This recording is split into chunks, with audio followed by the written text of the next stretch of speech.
I'm going to show you the cards. I can't wait because I'm Oh, going I to put. can't wait to see them. They're so beautiful. I'm going to show you what they look like on the back. Wait, where Okay. are you? There you are. Yes. This is what they look like on the Oh back. my They're so God. pretty. Oh my They're God, I so love them. pretty. Are they octagon or They're is it octagon. octagon? Oh Wait, my hold on. God. 1, Or 2, 3, 4, 5. No, they're hexagons. hexagon. They're hexagons. They're made to fit together like a honeycomb. Oh my God, Isn't that cool? I have honeycombs on my wall. Let me show you. Can you see that? Behind the Oh plant. my gosh, yes. They're supposed to be noise cancellation type things through walls, but Oh, I need that. That sounds so nice. I wish my therapist had that. I can always hear the other therapist a little bit through the wall. well, that makes me feel better because it's hard to really soundproof walls. We it's can't hear really hard. what people are saying, but you can hear voices. I can never hear the client, but the other therapist is really loud, which so am I. If I was a therapist, everyone would be able to hear me through the wall.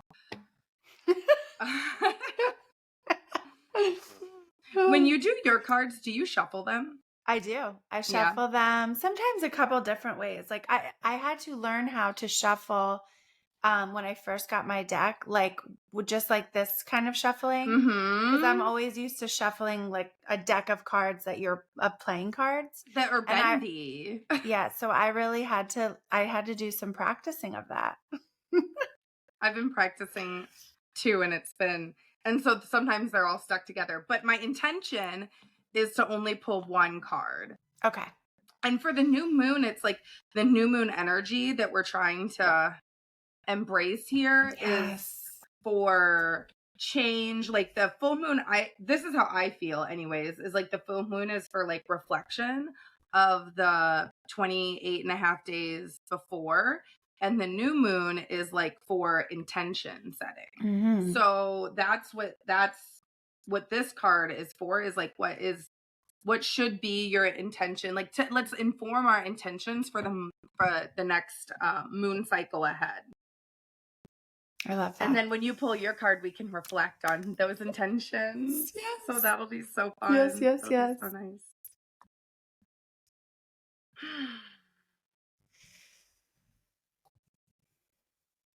All right, I'm going to pull my card.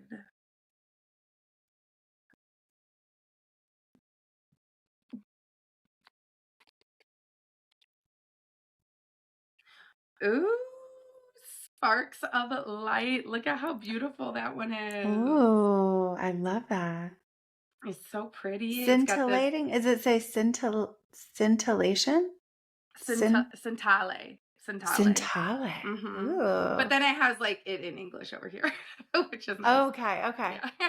So it's the translation. So I always I just say the translated part because it's tricky.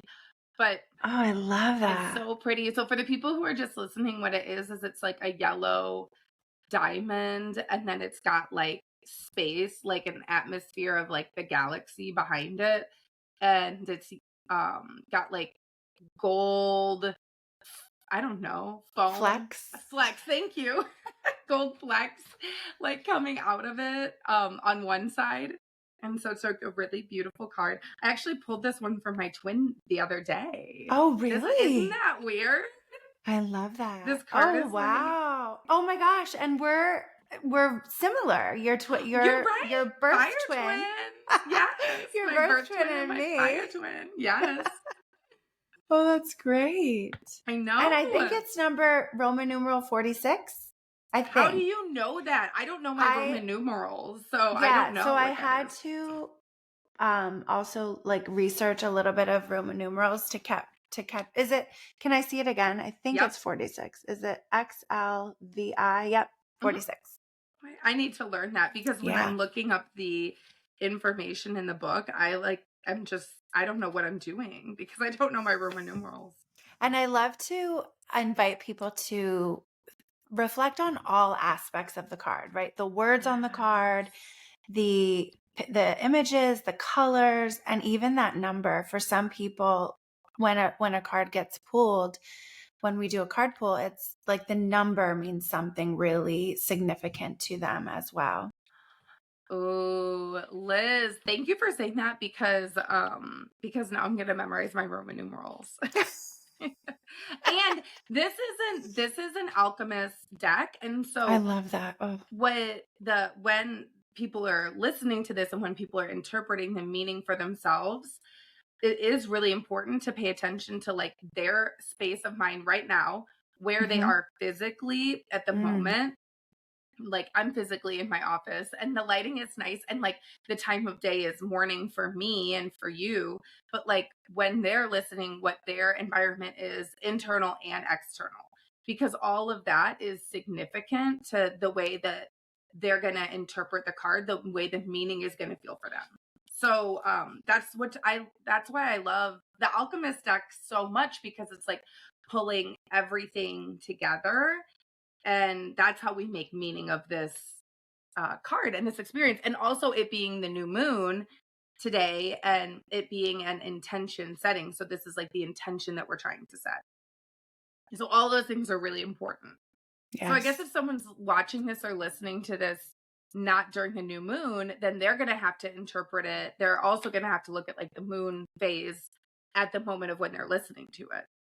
Yes, and recognize that they're listening to it just at the right moment that they're Mhm. supposed to be listening to it, right? Whether it's new moon, full moon for them, or the phases in between, that, yeah, there's always, we're provided so often with the opportunity to reset, refocus, set an intention, sit in the darkness for a bit, because I think we push away darkness. We don't like it all the time. Well, you love it. Yeah. But which is what I love about you. But not everyone does, right? A lot of people are scared to be in that kind of space of uncertainty and like, ooh, what's going to happen, right? This pause and new opportunity on the horizon.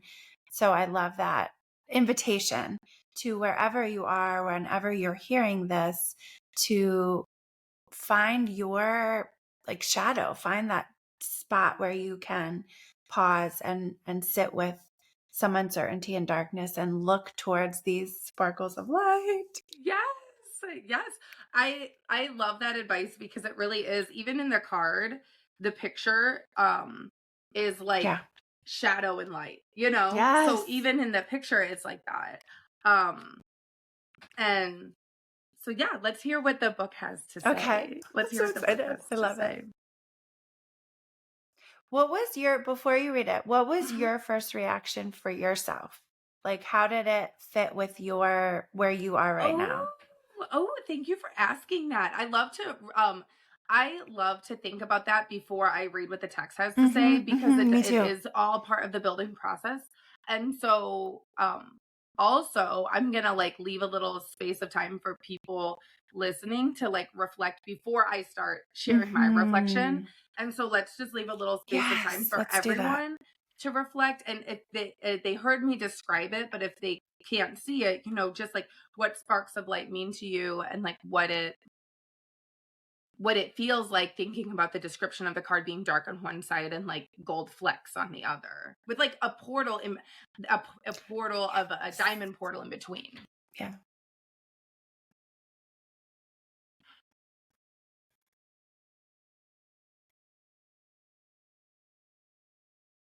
Mm.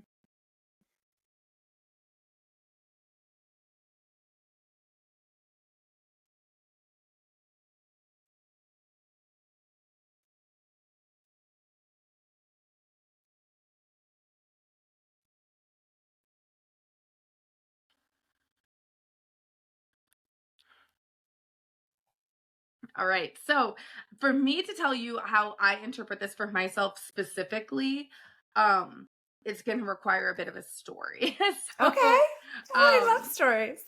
and of course, when I first pulled this, because I haven't used this deck that much. Like I've probably only seen an eighth of the cards in this deck. So for me to have a double, Yeah. for me to pull the same card twice is very bizarre. And there's nothing like weird about the card. Like it's not like misshapen or something. You know how Mm-hmm. if it was misshapen, maybe I'd pull Right. it Right. more or less or something like that. And and it's always showing it, and when it the other time when it showed up, it's like showing up in a different shuffle, of course. Mhm. So it's very like important to me that I've pulled this twice before, and that and it's just sort of like a nod from like to me, an intuitive nod to say like this pulling cards, I love it. I love it so much. I think it's so interesting, and it reminds me kind of dream interpretation, which Mm. I'm new to, but just like these looking at these symbols to make meaning of these like abstract symbols, and what I get from that is so huge. And it's just sort of like an intuitive like, yes, keep pulling cards, like this is really awesome, this is really important. And I've been very interested in reincarnation and past lives, and I just got back from a trip from Chicago with, which you know a little bit about this, but of course Yes. people listening don't, a trip with Chicago with one of my best friends who was talking to me about a basically like a reincarnation specialist, like an Akashic Records reader that helped her connect with her past lives.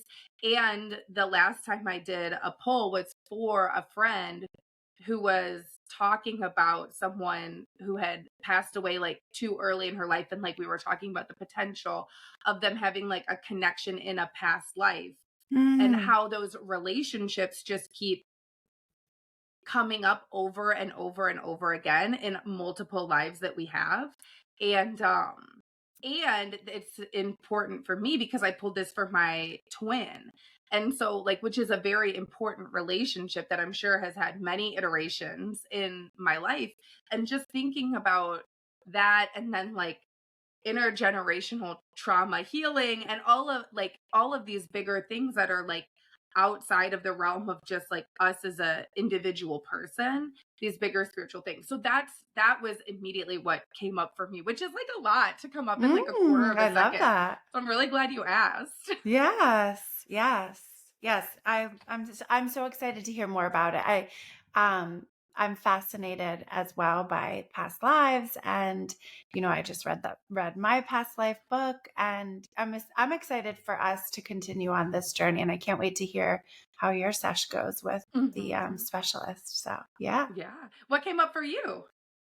Um, Thank you for asking. When you gave us all pause is when the meaning really hit me. And I closed my eyes and took a breath and just kind of paused and pictured the card in my mind. And it was the portal. The word that you said right before you gave us the invitation to pause was what I felt pulling me in a meaningful way, of this beautiful diamond shaped light portal that calling me in to say, yes, keep going, like step through. You are there, you're almost there, you keep going. Like, and I get emotional because it's so exciting.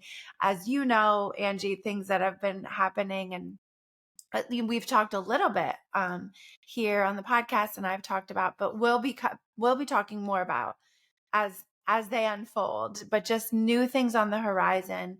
And it felt really, really meaningful to me because walking through the portal, there's no certainty that it will all be sunshine and rainbows. It's not going to be all sparkles all the time, but yes, on some aspect it will be. And on the other side, there's darkness, because that is life, right? We have to acknowledge that life will give us some hardships, some struggles, some lessons, and it will also give us those beautiful, majestic sparkles of light that just make us want to sing. And so that was really exciting. So I'm excited to hear what the book says about it. Yes, I love that. That's one, that portal is very significant. So I'm Yeah. wondering what came up for other people who are trying to cross through a portal, or and Hmm. they're scared, because it is Yes. really Oh, it's about so integrating scary. both. It's scary. Sure. Oh my God. Yeah. All And right. exciting. And Scary and exciting. exciting. Yeah. All right. The Sparkle of Light card arrives at just the nick of time, leaving a trail of celestial light to guide the way. Follow these flickers as if they are a chemical clues guiding you to an illuminated state. I love it. This is so meaningful. When this card appears, it's likely there has been a lull or void of direction in the laboratory. Some may even say that the light has been turned off. But in the deep void of darkness, a messenger of hope arrives, flickering and shimmering with enthusiasm. You might feel the sparkle of light as a childlike giddiness, the presence of Ooh. magic, a vision in a dream, or a simple readiness to wake up from a long slumber. Follow the physical body, follow the tingling sensations of aliveness within you, and you will not be led astray. Vitality, clarity, and inspiration are within your reach. You are alive, you are a vital being. Appreciate this moment. One spark leads to the next. Mm. And okay, so I just have to like unpack that a little Yes. bit Yes. because for people listening, because if I was Mm-hmm. just listening to that and I didn't really have a developed practice with my listening to my intuition, then I might be kind of like confused by that. But what this really makes me think of is my twin, who I just read this for. And I'm one part of me is like wondering too if cosmically she really needed to hear this message again, Again. because it's like the second time that it's come up for her.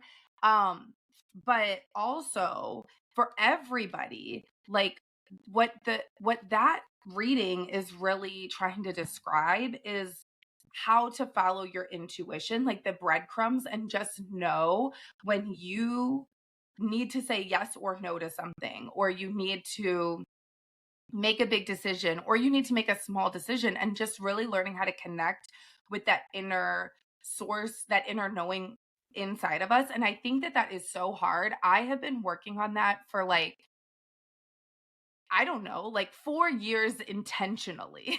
And I do sort of feel like I'm just now able to really listen to that intuitive voice and take those steps. And I'm going to say one of the big things for me that has helped is learning my human design strategy. Mm. And I do have a podcast episode that I can link for people to listen to, but like if Yes, anyone please listening do. is really curious about their connecting with their intuition, which is what this card is calling us to do in the next 28 and a half day phase of the moon, that like that is so helpful for me. And I have known about it, like I said, for 4 years, but I just didn't have someone guiding me step by step how to connect with it. And so I really do think that if people out there are like, how do I listen to my intuition, what does that even mean, like that is something that they should look into, is what their human design strategy is.